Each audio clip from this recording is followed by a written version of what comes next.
Hi mga mahal, ang ating topic ngayon ay tinatanong ni Ken.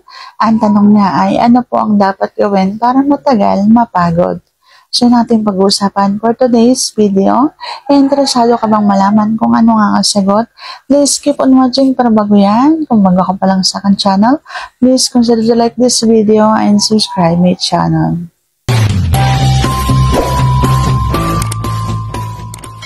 So ano nga ba ang dapat gawin para matagal kang mapagod? Ang kailangan mo sa sarili mo ay sanayin mo sa sarili mo mag-ehersisyo.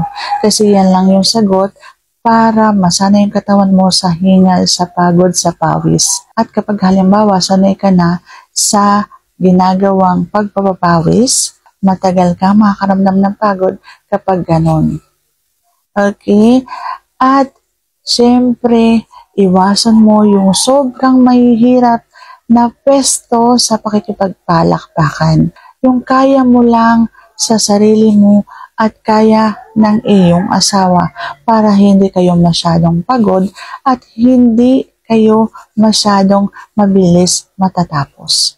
Kasi kapag halimbawang pagod ka na, nawawalan ka na ng gana o kaya gusto mo na lang tapusin, parang bitin, parang may kulang, parang ganon. At kapag halimbawa namang sanay ka naman sa pagod at sanay na yung katawan mo sa pagod, syempre mas mapapahaba mo yung ginagawa ninyong pagpapalakpakan. Pag kasi alam mong pagurin ka, huwag ka nang gumawa ng kung ano-ano mang pwesto na pwede nyong magawa kapag kayo ay nagpapalakpakan.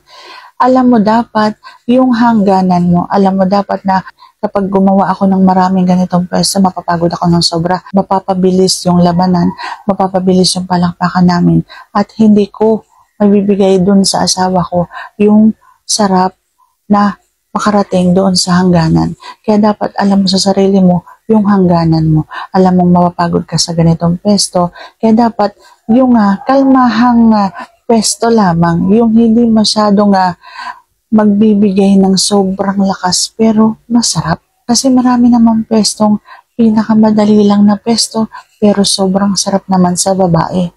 Ganon. So, huwag kang masyadong gumawa ng iba't ibang pwesto na alam mo mahihirapan ka at mapapagod ka ng sobra para hindi ka madaling mapapagod. So, sana nasagot ko na tamang yung tanong. And if you like this video, please consider to like this video and subscribe my channel. Thank you for watching. See you on my next vlog.